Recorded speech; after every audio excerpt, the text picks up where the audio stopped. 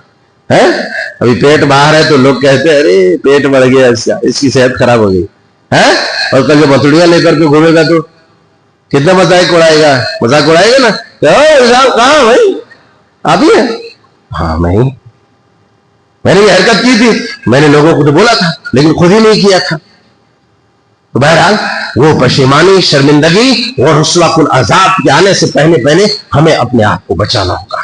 خدا کی قسم آپ جینس پہنے، پینٹ پہنے، ٹی شرٹ پہنے، لنگی پہنے، کچھ بھی پہنے، آپ کی زبان کے اندر وہ سلیقہ مندی ہونی چاہیے کہ اللہ کا کلام، اللہ کا فرمان، اللہ کا دین جو شریعت نے اخلاق سکھلائی ہے اور جو اخلاق کا پیغام دیا ہے، جو اخلاق کا درس دیا ہے، وہ درس تم آدمی کو بتاتے رہو، بولتے رہو، برائی سے روکتے رہو، بھلائی کی طرف بلاتے رہو. یہی سب سے بڑی دعوت ہے کہ تمہارا اخلاق دیکھ کر کے تم سے کوئی متاثر ہو جائے. والامر بالمعروف والنہی عن المنکر. اور برائی سے لوگوں کو روکو، برائی سے روکو، برا مت کرو لوگوں کے ساتھ، برائی سے روکو.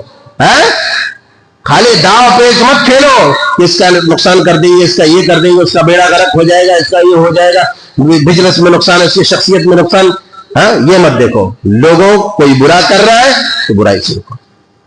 یہ 5 فتنے تھے اور میں نے ان کا جو مختصر 5 علاج تھا اس کی مختصر تشریح کے ساتھ میں نے آپ کے سامنے رکھی کہ یکفرہ الصیام والصلاۃ والصدقہ والامر بالمعروف والنہی عن المنکر. یہ 5 علاج ہے. اس 5 علاج کے ساتھ یہ بڑے بڑے 5 نامعلوم فتنے سے جس کی طرف لوگوں کی توجہات عام طور پر نہیں جاتی ہے، لوگ سمجھتے نہیں ہیں، ان چیزوں سے اپنے آپ کو بچا سکتے ہیں، ان فتنوں سے. رب تعالیٰ جل شانہ سے دعا ہے کہ مولا کریم ان 5 راستوں سے آنے والے بالخصوص فتنوں سے اور بالعموم ہر طرح کے فتنوں سے اور بالخصوص شرک، بدعات، خرافات، ارتداد کے فتنوں سے ہم سب کی حفاظت فرما، امت کی حفاظت فرما، ایمان اسلام پر ہم سب کو استقامت عطا فرما. آمین. تقبل یا رب العالمین. وآخر دعوانا